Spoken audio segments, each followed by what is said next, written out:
Awesome. Well, we're getting set up there. Hello, everyone. Thank you guys so much for joining, spending some time with us this evening. My name is Surya. I'm joined by Aaron, Harshit, and Arbab from the MedSchoolBoiz. We're a group of medical students in conjunction with 6 of our members who are not here. And we have a medical school account on social media called the MedSchoolBoiz on primarily Instagram, YouTube, and TikTok, where we make content. And we kind of do a lot of different things. We educate, provide laughter, inspiration, all sorts of those things kind of wrapped into one. But we're here today just kind of take your questions, help you guys out, provide value in any way we can, and answer questions about the application process, medical school in general, our social media stuff, how that's impacted us professionally. And we would also like to say the value we feel like we can provide the best is related to the creative aspects of the application process, whether that's essays, personal statements, letters of rec, ideas to talk about. Because, with the stats and all those things, we can give you the numbers and, that's great, but we really feel like that's where our value is. And when it comes to the social media side of things, that obviously has impacted our medical journey in different ways. So yep. I mean, first and foremost, we are a group of friends. So hopefully there is some value you can glean from that as well when it comes to going along the medical journey. But we can go ahead and start, take it away, and just answer as many questions as we can in this next hour. Great. Thank you for that short and sweet introduction. So just to preface, today's session is brought to you by Advanced eClinical Training, who provides online healthcare training and medical certification programs. So with that said, our first question is, how do you prepare for medical school interviews after sending your secondaries? I guess I can take this. Can you guys hear me or see me at least? Okay, so I guess once you submit your secondaries and you get your first invite, at least from what I use, I always say it's a book by Dr. Ryan Gray. It's a med school. It's like the medical school applicant's guide to the medical school interview. If you find on Amazon, it's like a short read. If you read that front and back, it's like practice questions. I think that would really kind of prepare you for the interview if you want to take a more prepared approach. Which is what I did, and it helped me out in my second time applying. Yeah, and to add on to a little bit what Aaron was saying, that definitely helps with just being prepared for all sorts of questions, but there's going to be times where you're not prepared for something, and there's going to be goofy questions, really deep questions. You may not know what's coming. So I feel like really not, I always tell this to people, don't script your answers, but have a general idea of what you want to say and understand yourself really well. So when I say that, understand your family dynamics, what's your relationship like with your family, your siblings, your parents, why, what has been, your struggles leading up to that point, and understanding what you've overcome. Because if you have the answers to those questions, typically it's easy to make conversation, talk about a wide variety of things. So I would say we can go on about that for a long time, but generally, just really think about why you're there, what led you to the position you are today. I know that sounds really general, but I think just really understanding those things will make you seem like a very reflective person. Why are you an extroverted person? Why are you an introverted person? Why are you the way that you are? And that'll help you get to the answer for a lot of other questions. I actually have something to add that I'd like to. So you can check out your school's pre-health advisor, and usually most universities have a list of questions for pre-health students. And so I went to UT Austin. And so for us, we had a list of about 100 questions that are commonly asked. And so what I did is I just kind of sat down, and like how Surya said, you don't want to be scripted, but it was as if if someone did ask me that question, could I answer it? And so I kind of thought through them for a little bit. And that really helped, because it's for one question that always kind of stumped me was, what's a sacrifice you had to make and how did you do it? If someone just asks you that out of nowhere, you're going to have I don't even know what you would talk about. So I think sitting through and thinking about those questions help. So check out your school's pre-health advisory. And then another thing I think that is really good for interviews in general is, I don't know if interviews are still on Zoom or in person, but have about 4 or 5 stories about your life, whether it's travel experiences, work experiences, experiences with friends, that you can cater to whatever topic they ask you about. It could be something about, tell me about a time you learned something, then, like actually from work, I learned these things. So have 4 or 5 stories that you know in and out really well. And so then no matter what questions they ask you, you can take one of your stories and cater to answer that particular question.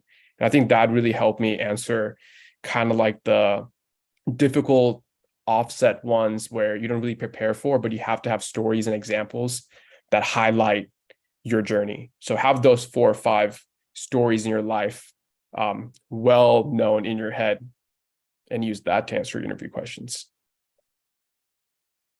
I just want to add one thing. Me personally, I like practicing with my friends. And when I say practice, I'm not talking about like preparing. I'm just saying like I give my friend a list of questions. I Google, most common medical school interview questions, give them the list, and then have them ask me and just kind of like practice wording out certain things. You might get caught off guard and kind of once you do it, you only really have to do it once or twice, but it really does help, especially if interviews are on Zoom. At that time, for me at least, I hadn't really had experience doing Zoom interviews. So it was good for me to kind of get accustomed to like actually looking at the webcam, because you don't want to just look at yourself, right?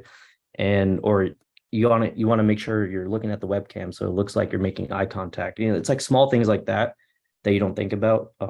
For that, what I did was you can move the camera of yourself around. I just kind of put it right under the webcam. So it's like I feel comfortable looking at myself and talking. It's just like I'm talking to myself in the mirror. But really to the interviewer, it looks like I'm talking directly to them. So that was like one little trick I used. Thank you for such a great insight on that. So a little bit getting to know about your own medical journey. Can we hear a little bit about why each of you chose medicine as your career path? And during that time of choosing, was there any ever like hesitancy or like doubt of like, maybe medicine is not for me, or maybe I don't really like medicine? And if so, how did you overcome that?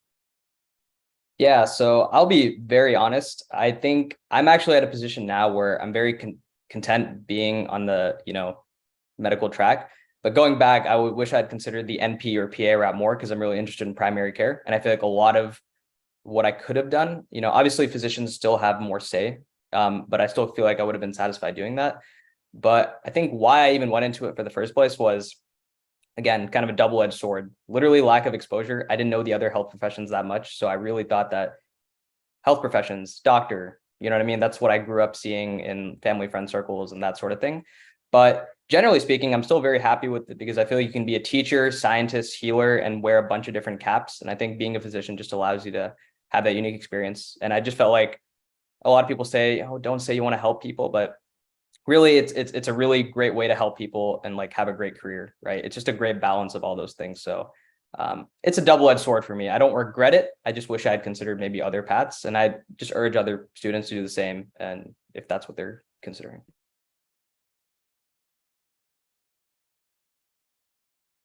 For me, no one in my family is in the healthcare field. And so growing up, anytime anything medically related happened to anyone in my family, it was very anxiety inducing. Just because, we just didn't know anything. And so for the educational aspect of pursuing medicine, that's what enticed me the most. So that way I can be there for other families like mine when they go through something. For me, I think just realistically, you kind of think about all the career options, what kind of life do you want? And everybody's kind of thinking about the same thing. You want a prestigious job, you want to be able to take care of your family, you want a noble profession, you want a hard profession, you want to be good at what you do. Everybody wants those things, and there's nothing wrong wanting those things. So I think I chose medicine. I thought about, my dad's an engineer, my mom's, she had her own business. So I thought about going to different paths, but nothing really interested me. And so from shadowing, it was just kind of like the next logical path. I'm like, hey, this is pretty interesting. And, it was a challenge, getting into med school is no easy feat. And I think that's something that really enticed me. Like, can I do it? Can I get into it? And I'm always up for a challenge, and going to med school, it's been great. I don't regret going into med school. I still talk to my dad about like, oh, man, what if I'd become an engineer instead? Whenever the clinical rotations get kind of busy and I'm like, I'm studying every day, all day long. But at the end of the day, I think about all my options, and, med school is great. I don't regret it. And you just kind of have to see what you want for yourself. Like Surya said, you have to weigh out all the pros and cons. Medicine is a sacrifice because you have to be good at what you do. You can't go into medicine thinking it's going to be just an easy time, because at the end of the day, you have to spend a lot of time getting your knowledge base together. And so go into it knowing what you're getting into, but it's a great path, and I don't regret it. I'd do it again if I could. Yeah, mine's simply short. It started with shadowing. It was internal medicine doctor that I shadowed, and it was like freshman year of college. And I kind of appreciated how he had like maintained a long-term relationship with his patients. They're kind of like extended family, but at the same time, he was the one who had the primary responsibility for taking care of them at the end of the day. So that's what differentiated me pursuing medicine versus any like secondary field and would be like a PA or a nurse practitioner. I just wanted that primary responsibility of taking care of quote unquote extended family. So that was like one of the main reasons why I was like, I want to do medicine, and I have no regrets to this day, at least. Awesome to hear of all the different backgrounds that inspired the career choice to do medicine. And then one of our really popular questions is about the MCAT. So when you're studying the MCAT in the content phase, what is the most effective way to get all the content kind of reviewed for the MCAT? I was just going to say questions.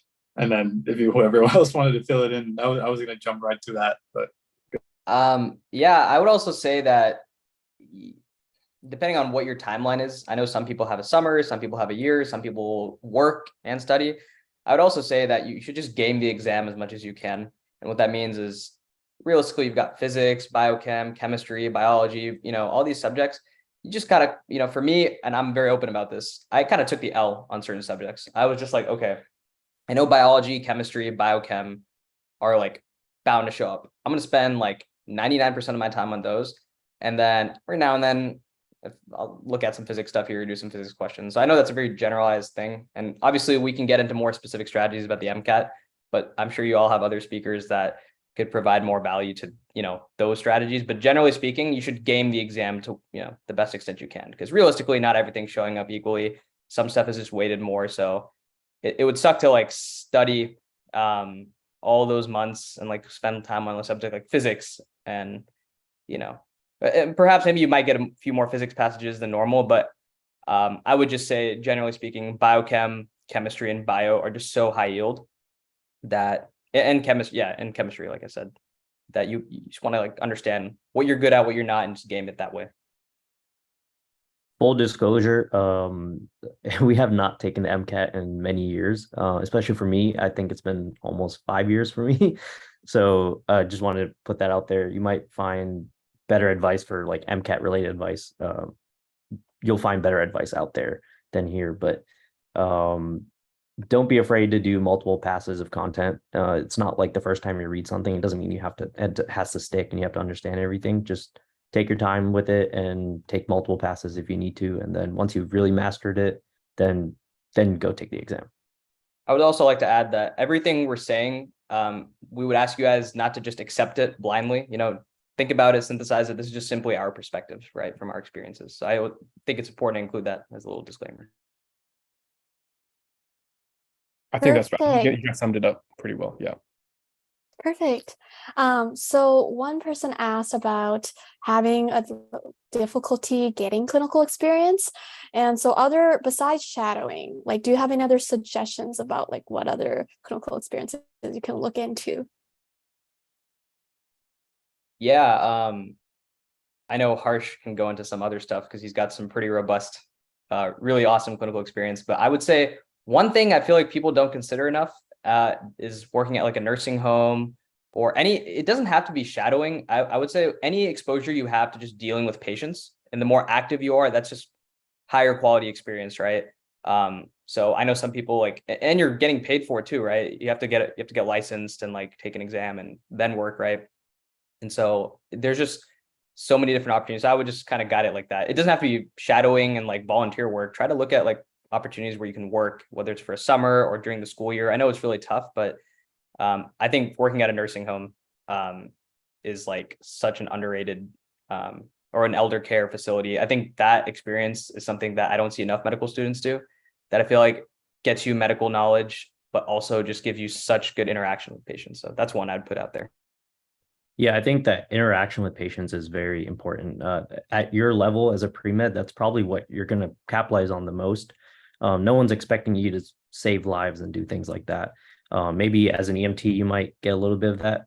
But one thing that was interesting is my sister, she volunteers at a hospice center. And so that, she says, was a really neat experience. You know, that's a clinical experience. She was able to keep that up during COVID. And I'm sure now like restrictions are lowered and stuff. So I'm sure now you could try reaching out to your different facilities, see if they have volunteers who go to hospice centers and they just spend time with patients and see what they need. Also, I do feel there's a big discrepancy in, you know, if your dad's a doctor, your mom's a doctor, a lot of times you just have a lot of access to other professionals that you can shadow, and not everybody's privileged to that. But I will say, it sucks to say there's a lot of unfairness. You know, some people have a lot of access to these things, but you have to network and you have to talk to people. It could be maybe your neighbor knows a doctor somewhere. Then your neighbor can ask that doctor, like, hey, can I shadow? If you're having a hard time getting into shadowing experiences, you almost have to go out of your comfort zone and just keep asking, talking to different people, letting them know you're interested, and kind of just go out and get it in a way. And if you're passive with it, sometimes it's just kind of hard to get involved. And that just kind of sucks. For some people, it's easier. Some people, it's not. But that's life. It's going to be harder for some people, easier for some people. But if you're having a hard time doing it, you just have to go out there, talk to as many people as you can, see if they know anybody, if they have any connections, and go from there as well for some clinical and shadowing experiences.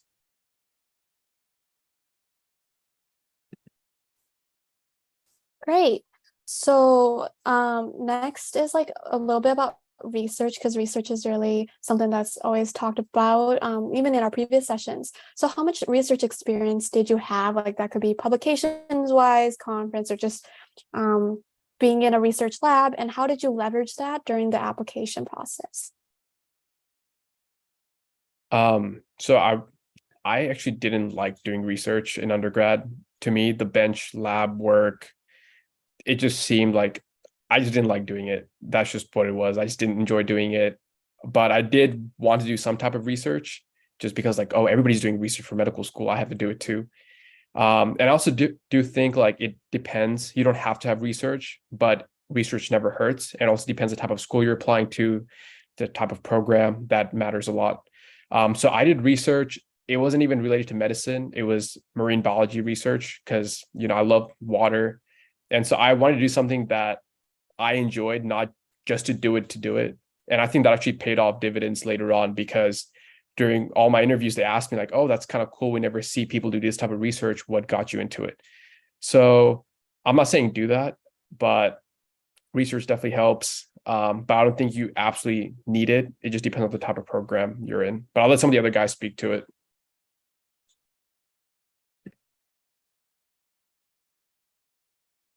I think during undergrad I didn't have much time for research. During my gap years I was able to do some research, but don't feel too pressured to like pump out a bunch of publications or anything. Like there's no stress. Just get involved, try it, see if you like it. And if you do like it, then pursue topics that you like to do. I personally did psychology research in undergrad, and that was like the easiest for me to contribute to, just because it doesn't require too high level of understanding to, really take a hold of a project. Yeah, I would say a lot of it, and this is going to apply to a lot of different questions. I was briefly involved with some public health research, but without going into too much depth, I would say it all matters how you address this stuff in your application. A lot of people will do well on no matter how they do an MCAT GPA, they'll have all these activities, and then they'll come to the table, the application table, and just throw it out there and expect people to just like be like, all right, I did this, right? And so you really got to sell it well. So just because you got a bunch of pubs, right, you got to make those pubs, like not all of them will speak for themselves, right? Or if you haven't done any research, but you've done something else. So we can get more into that if there's questions related to that. But a lot of it is just how you present yourself. Because yeah, I always use this analogy. Some people, let's say you have two medical school applicants and they're both fruits. All right, I use this analogy, and one fruit is bigger than the other fruit. If this person does a lousy job squeezing out the juice, squeezing being the application process, doesn't matter, but this person can have a smaller fruit, right? And they can squeeze out every bit of juice when they apply, and they might be a quote unquote better applicant for the school, right? So keep that in mind. Research isn't just a checklist thing. Get involved, make sure you're getting some tangible skills from it, or you're presenting it in a way that's true to you and benefits you in the process.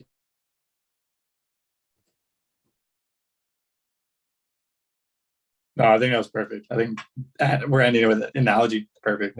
Maria's wisdom. That's crazy wisdom.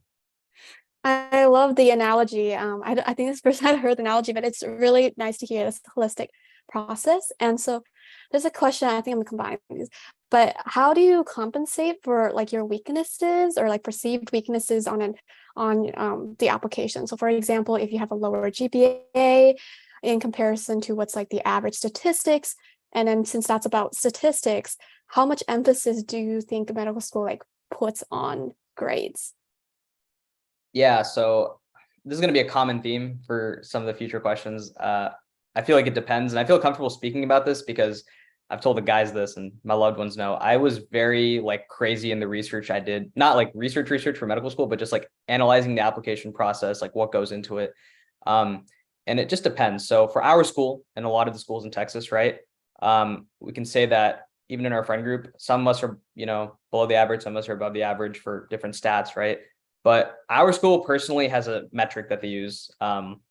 We don't know what it is, but they just check it off. They'll just be like, is this person academically competent to achieve, like go through our curriculum? And once they check that box, they don't look at your scores anymore.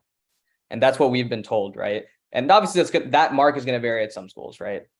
There are certain prestigious medical schools where the truth is their average is just extremely high. There's always exceptions to the rule, but they're just going to value that stuff more, right? So I don't know what the exact number is. I'm sure there's better data out there to help you create an application list for yourself.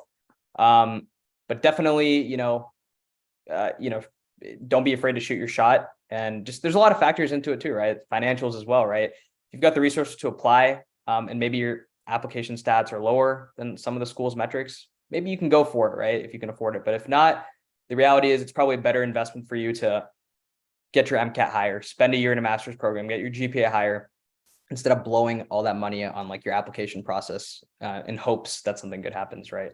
So it just really depends. I think that when people say grades don't matter, that's a lie, right? At the end of the day, like they're factored in to the application process, but to the extent that they are, it just depends on the school. So I know our school, there's people all over the place, people in the 520s, people like some people below 500, you know what I mean? It's just there's just crazy variance, and it's just hard to gauge everyone's story, right? But definitely, use those stories as inspiration wherever you may lie.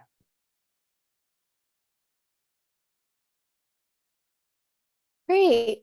Yeah, and if you're comfortable with sharing, because we're on the stats question, is what were your stats like for applying? But obviously it's based on your comfortability. No, it's fine. I mean, we have like a group of 10 guys, so we feel like it's not worth maybe going through all of our stuff. But I can tell you that our school's average is a 514 and the average GPA is a 3.8. And amongst all of us, like some of us are above that, some of us are below that. There's just so much variance to like, it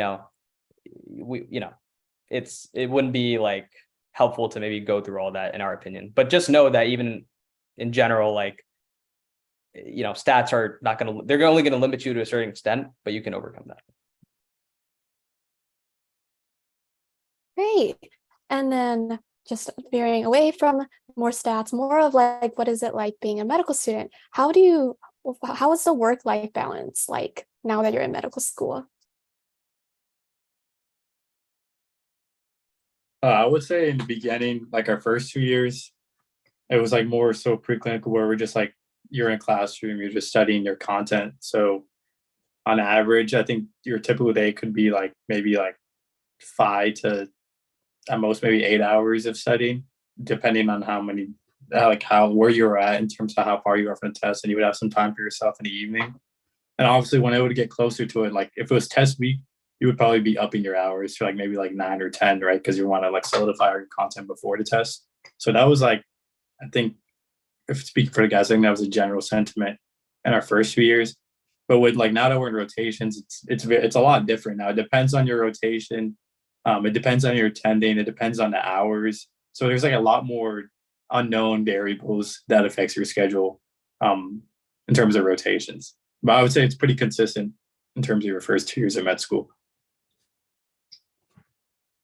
In a way, the first 2 years of med school, you kind of do things on your own time. You figure out what schedule works for you. You can study at night, you can study in the mornings, because you just have to get your work done and take your test every 2 weeks. And as long as you get your work done, do well on the exams, it's up to you. But then when clinicals start and after step 1, you have to go, like for OB-GYN, would wake up at 5:30, have to go to the hospital for surgery. And so it doesn't, you're on their schedule. And so it becomes a little bit more difficult, in my opinion, because, after a long day, you have to come home and you still have to study. Like there will be days I'll wake up at 5:30, I won't get home till about 7:30, and then I still have to study for about 3 hours. And so you have to be very disciplined. And I think discipline is very important when it comes to third year, whereas I think when it comes to first and second year, you have your own schedule. And so as long as you're disciplined enough to get your work done, you make your own time, which is not the case in third year. Yeah, and to add on to what Aaron and Arbab were saying, I think it just kind of depends. I would say one thing that's very underrated is you kind of get better at realizing what's BS and what's actually worth studying. So especially in our third year right now, because of the limited time, like Arbab said, as you're studying, I kind of go through this in my head. I'll be like, okay, there's kind of 3 categories: useful for my exams, useful for clinic, useful for exams and clinic. And if it's useful for exams only, I just don't spend as much time. I just kind of stash it and move on. Right. It's literally like, I literally tell myself, just to give you workings in my inner thoughts, I'm like, this is useless, like, science, basic science concepts that I will never see in my life again. But let me just look at it real quick just to make sure I know it and have some stuff with it. But then if it's clinically applicable and it's not super related to the exams, then it's one of those things where I'm like, let me spend a little bit of time on it, or let me come back to this if I have some free time later. I just don't have the time to do that right now. But yeah, if there's overlap, you're definitely going to spend a lot of time. You know what I mean? And it's kind of hard to explain, but you just get a sense of that as you go on in medical school, because the system is definitely not perfect, right? And that's another thing. People say your grades don't determine you, but it's really true. You know what I mean? Like there are a reflection to some extent, but it's just silly. Some of these like exams, and these are things that have been told to us by program directors, right? This is not like us concocting this stuff, right? They'll tell you some of the systems in place are so archaic, right? Shelf exams, right? Step 1, like they're trying to change things and whatnot, but like it's foolish to think that in like the 21st century, the way we practice medicine, like all of that is indicative of the type of physician you're going to be. So just keeping that in the back of your mind and compartmentalizing how you study will go a long way in helping your mental and creating free time when you have it, for sure. Awesome. So we touched a little bit earlier about like having stories for interviews. So is there any tips you could provide on really like framing your experiences in an effective way, or like when you're telling the stories, how we can get it in a concise manner, getting in that like selling yourself in a way, basically? I wanted to say that in undergrad, you're going to be busy. There's part of you that's trying to maintain good grades. There's part of you that wants to have fun with friends, enjoy your time in school. And there's part of you that's like, okay, I still need to get stuff ready for application. So you can't spread yourself too thin, and you want to commit to everything equally. So whatever you spend your time doing, make sure it's something that you think you can talk about. For example, I would volunteer at the food banks on the weekends with some friends and stuff, but I personally didn't think that's something I could really talk about or frame in any way other than I help, package food with some friends. And I don't really know what I took away from it, right? Not saying it's a bad thing and you shouldn't do it because you're still helping out the community. But you also have to think like, how can I speak to this experience? And so do that. Do something that you think you can talk about. So for example, I used to renovate properties over the summer. And that's something I thought, I was like, you know what, like this is cool. I enjoy doing this. I learn a lot of skills, for when I'm older, but also I can talk about how I do all these things in, med school interview applications as well. So I think make sure you have that in mind when you're picking what type of activities you're choosing to spend your time doing, that it's something you can talk about and it's something you can get a story out of. Because if you can't frame a story out of it, then the committee is not going to know. And so not that it's a waste of time, but you can't highlight it for yourself. So keep that in the back of your mind. And for whatever stories you have, make a list and then just write bullet points of what was cool about this. What did I learn? And don't answer that question for somebody else, but just answer it for yourself. Like, what did I learn from this experience? Why is it cool? If my friends ask me, how would I explain it to them? Like, hey, actually, I did this. Not even for med school. Why is any of the experiences that you do in your life important? And if you can highlight that to anybody else, you'll be golden for med school. So don't waste your time doing something that you don't even think is important. Because if you can't even tell your friends why it's important, then it's probably not important. So yeah, I think to add to that as well, an offshoot question is, what if I don't have any cool stories? Like, what do I talk about, right? And I think, again, it kind of goes back to like framing it the way you want to take it. And in a lot of interviews, you'll actually realize you can take control of the interview more than you realize. So people always say, like, to give you an example of this, right, without going into too much detail, the question, tell me about yourself, right? The way I personally start out that question is I'll give like one sentence on like where I went to undergrad, like how old I am. And then I'll just really briefly talk about how I grew up with parents that were super like reserved, quiet people that didn't like putting themselves out there. But I am someone who's like a lot more, I like to market and like just be out there, right? And when I was a little kid, I felt so suppressed by my parents that I would like get in trouble at school. And so I'm now someone who loves having friends, likes being sociable, and I leave it at that. And then that just shifted the interview. And obviously, if your interviewer is a human being, they'll ask you about that, right? And then occasionally, sometimes they're very robotic and they don't really care and they'll move on, which is fine. That's med school interviews here. You never know what you're gonna get, but that's a way where you've kind of talked about yourself. That's not really exciting, like that's not really an exciting story, but you framed it in a different way where that interviewer is like, oh, I want to know more about that, right? And then a 30-minute conversation can ensue about that. So that's another thing to keep in mind, right? It's not so much about stories, but kind of think about those things, right?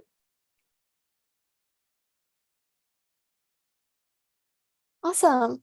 So since we're talking about activities, are there activities in undergrad that you think is crucial to consider like being involved in if you're thinking of medicine as a career? I would say some form of leadership is, I think, probably one of the most important things. And I don't think it has to be like you're a founder of this club, or just it just has to be like just some activity where you took responsibility for something and completed it, and it involves working with others. I think that is what I mean by leadership. And I feel like if you have that in your application, you talk about it and say like, because I have this experience, it'll prepare me to work with others in the healthcare field, like nurses, PAs, and stuff like that. I feel like that would be tremendous in terms of your application, especially during an interview. I would say shadowing is also very important, just kind of seeing what a doctor does day to day and figuring out if that's right for you. I think a lot of people sometimes, not a lot, but some people don't actually shadow, and then they get into medical school and then they realize, wait, I actually don't want to do this. And so that can happen too if you don't do any shadowing.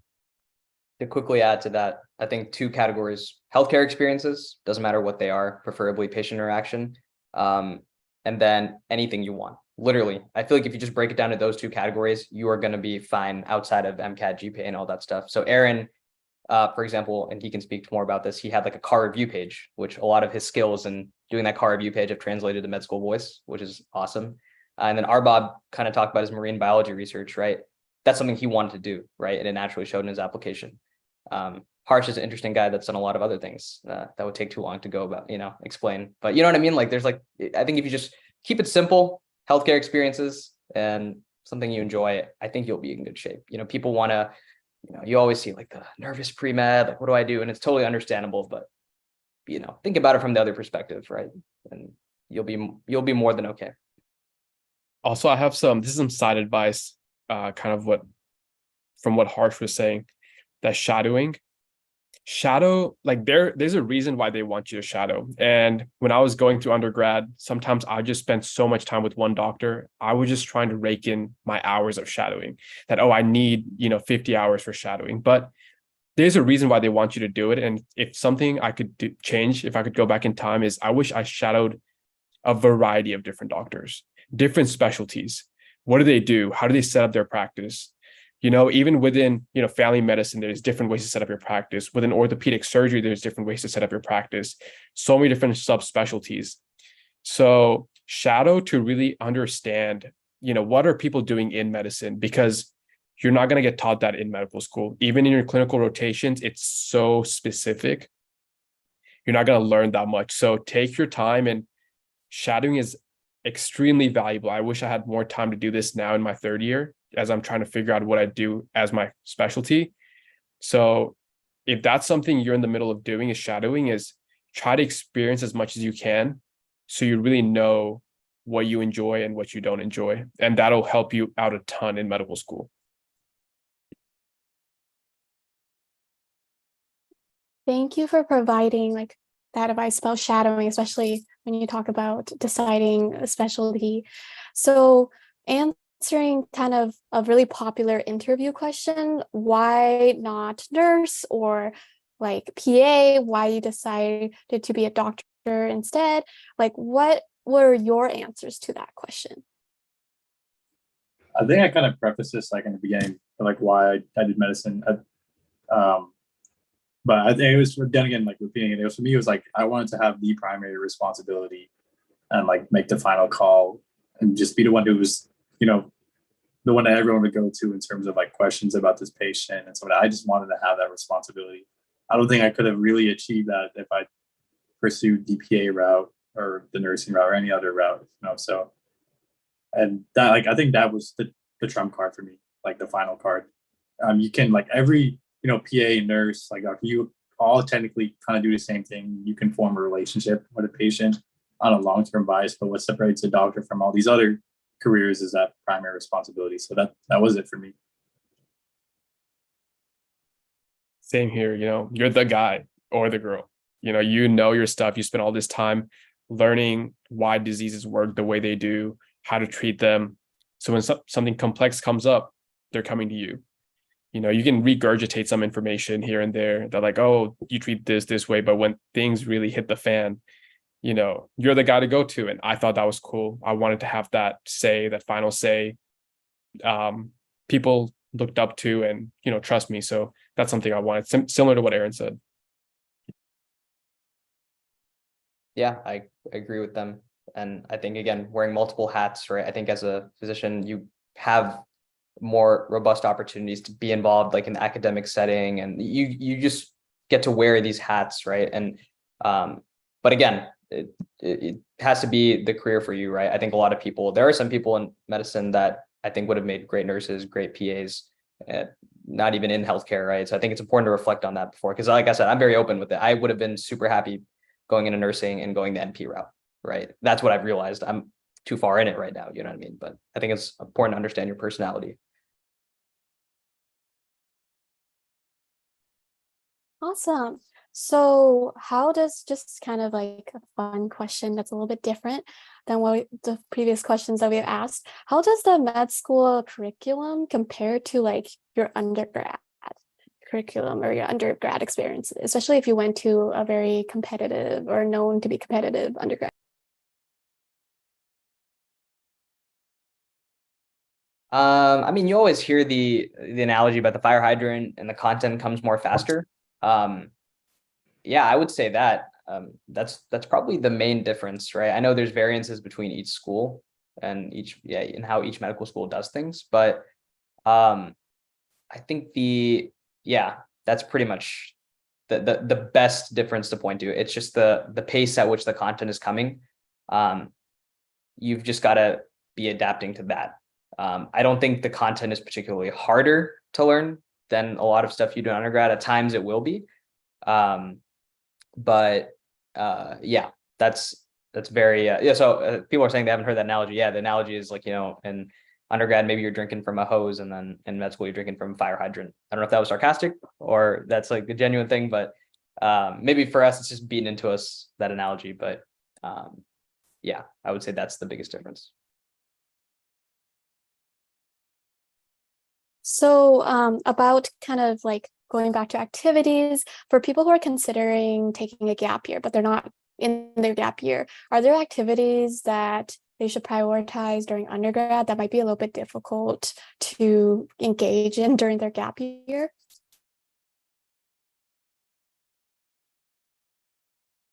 I just want to clarify your question. Is there something that I should do during undergrad that I won't have the opportunity to do in my gap year? So I need to do it while I'm still in college. Mhm.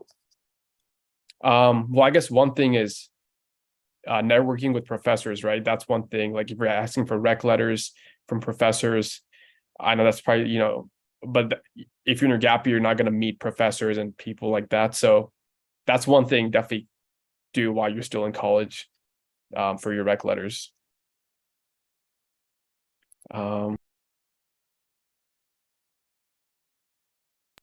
only other thing I think of is school orgs, that you tend to have, more activities and things like that.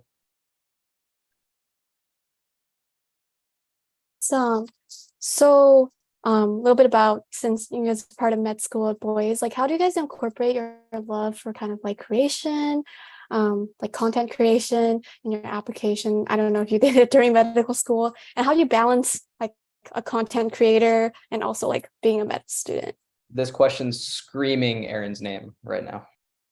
I mean, how it starts. So before I got to med school, like I literally ran a car review page in Dallas with like 4 of my friends during undergrad. So I kind of cultivated like my videography experience in that, my creativity in that. And funny enough, that's all I talked about. I mean, like it was like one of the major things I talked about in my med school application, and how it tied into like teamwork and whatnot, and why it'd be important for me as like a physician. I got asked about it during my interview process. And in my interview, we talked about it a lot too. And I got in. So then, since I was in med school, it was like life was busy. I'm not going to be able to, continue reviewing cars and stuff like that. I have to study. So how am I going to keep myself sane during my free time? It's like, let me just make videos, because that's what I like to do. It just helped me to like relax. So I decided, like, I think during our white coat ceremony, all the guys got together. I was like, hey, let's just like, let me make a video of us with our white coats on with a transition. And we uploaded that to TikTok, and it took off. So then me and Arbob were just sitting in our rooms. They're like, why don't we just make a page documenting our journey for the next like 4 years as a creative outlet, no expectations, just for fun. And then we did it. It took off, just posting every day. And then we like amassed like a certain amount of followers. We're like, okay, now we kind of have like, it was all very unexpected. It wasn't like we were trying to like amass the following. We're just having fun, just hanging out, making videos. And then now it's to the point where we have a substantial following, and life is getting like more serious. So in terms of our progression with med school, so we're kind of wanting to do like good stuff on our page and kind of change our content. So that's kind of where we're at right now. And that's how it started, essentially. So awesome to hear, especially from that experience from reviewing cars. It's a very unique experience. So the other question we had that was really popular was, is there any key differences with applying to an Ivy medical school or a medical school who's not part of the Ivy? I think so. I don't know if I'll put it this way, right? I think realistically, and this is just from conversations I've had with friends, because I've got friends in Ivy med schools, friends who went to Ivy for undergrad, like people who went to like small private schools, state schools, kind of the whole thing. And again, this is not based on any statistics, but I genuinely feel that for the most part, I'm not saying this is the general thing, most Ivy League schools and private medical schools definitely have a bias towards people who went to private undergrad institutions. I mean, that's a statistics thing, like from what I've seen, right? And I don't know if that's like 50%, 40%, what it is, but it really is a good chunk of people. Or even if it's not a private institution, it's a highly ranked public institution, right? And that's just the reality. I'm not saying people from, a lot of different schools will get into those top schools, right? Like there are people that are at Harvard and Yale and all these wonderful medical schools that come from really small like state schools or private schools, but that tends to be a big difference that I see just off the bat. And then obviously just I feel like there's no secret, right? The academic standards when it comes to MCAT and GPA are just definitely higher. You know what I mean? And yeah, those are the really two differences I've heard, because from my experience and the friends that have gotten in, generally speaking, they just had higher scores, right? And statistics overall, right? There are people that go to state medical schools that have really awesome experiences that, if in all honesty, if they had higher MCAT and GPAs, they could have probably ended up at Ivy if things went their way. So I think that's really the big difference. There is that bias for sure. And like, even from a non-Ivy bias, right? In Texas, right? Texas medical schools, like they're outright saying it. We're only taking 90% of Texas residents, right? And so, different scenarios, but I think that's the only difference I can really point to. But that's more anecdotal than it is statistically based. Right. So zooming out, we talked about why not NP, why not PA. Zooming out, when interviewers ask the question, why med school? Why do you want to be a physician? If helping people, there's like other professions that you can help people. Why this path? How did you guys go about answering that? I kind of answered it exactly how I think we answered this question like 3 minutes ago. Why why not choose any other healthcare, career? Why be a doctor? That's literally how I told you guys that answer is exactly how I answered it in my interview. It was just, I wanted to have that primary responsibility at the end of the day. That's pretty much it for me, at least. And then for me, I actually don't think that's like a good take on like, I want to go to medicine to help people. Like you said, you can go into anything and help people. You can dedicate your entire life to helping people. Sure, you can help people in a certain way that other professions can't. As a doctor, you can treat people at very low times of their life, critically ill patients. So you have the privilege of experiencing that. And so you get to help people in that way. But you can help people in any setting.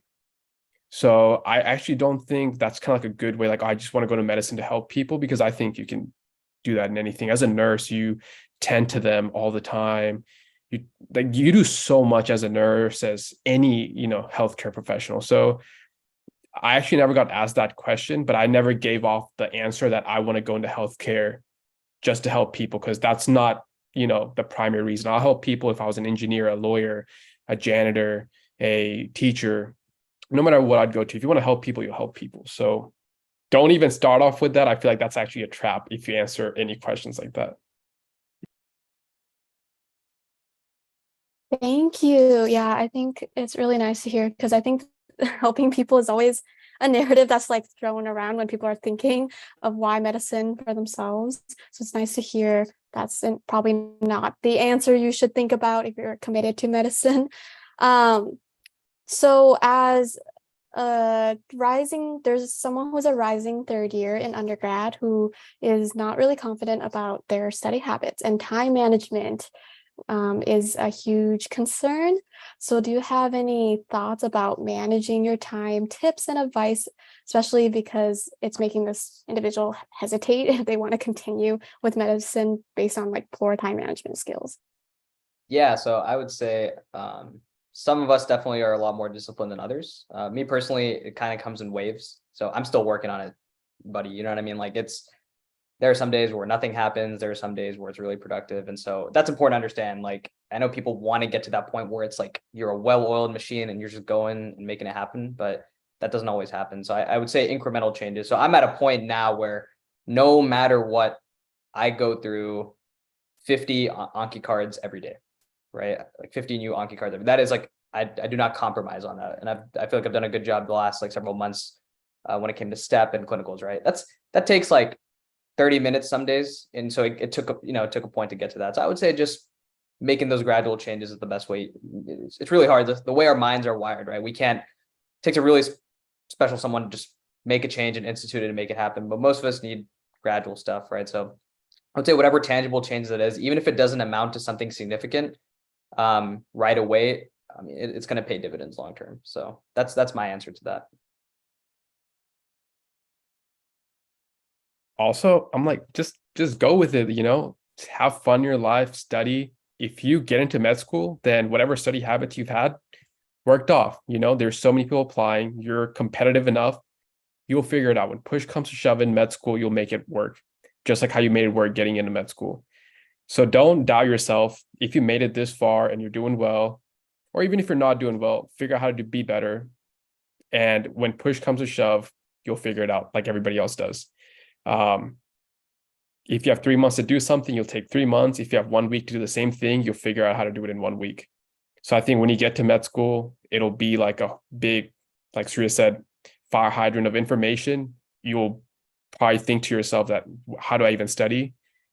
You might fail an exam, whatever, you'll figure out a way and it'll be fine. So if you've come this far, you get into med school, keep enjoying life, keep studying hard, keep grinding. Obviously, give yourself pressure to do good and be better every day, but don't think too much into it, or else it's going to be stressful the entire time.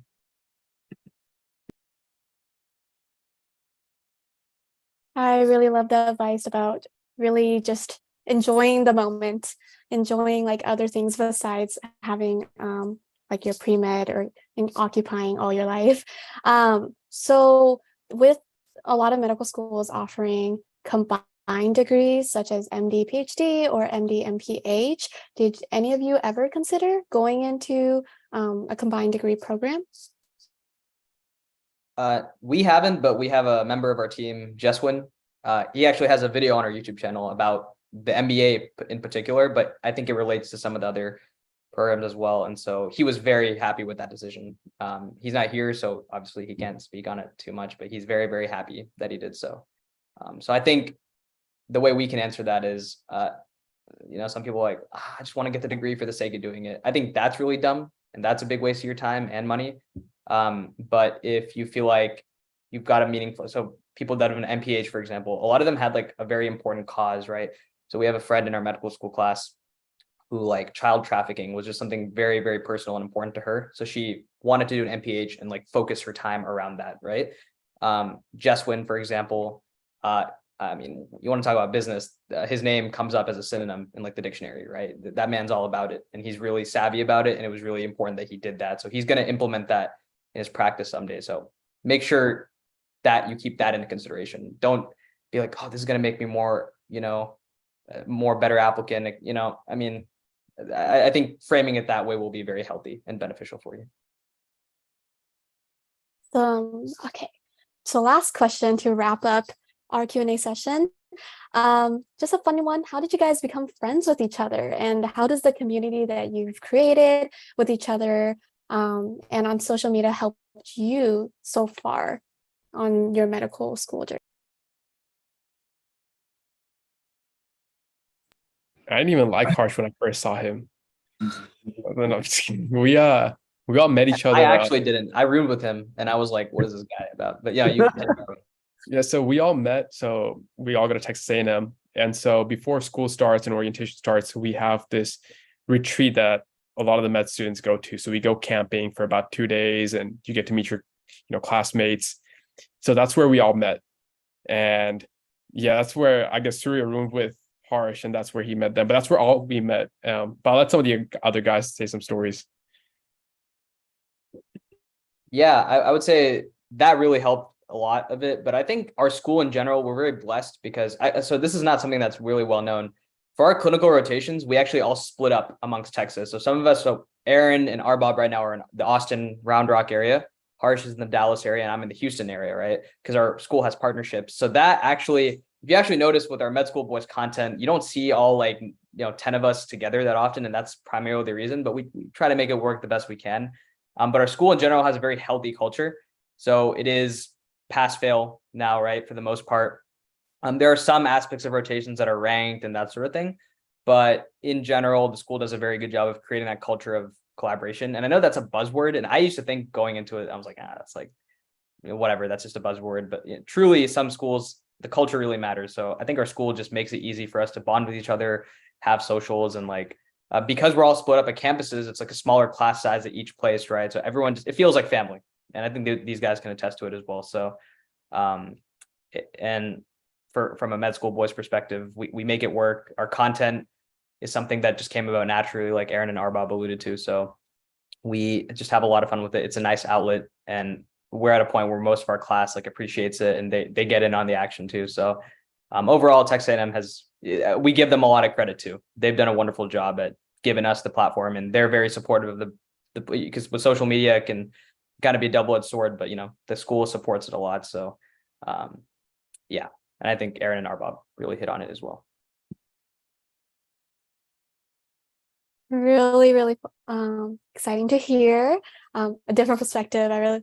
But I think that concludes all our questions for the Q&A.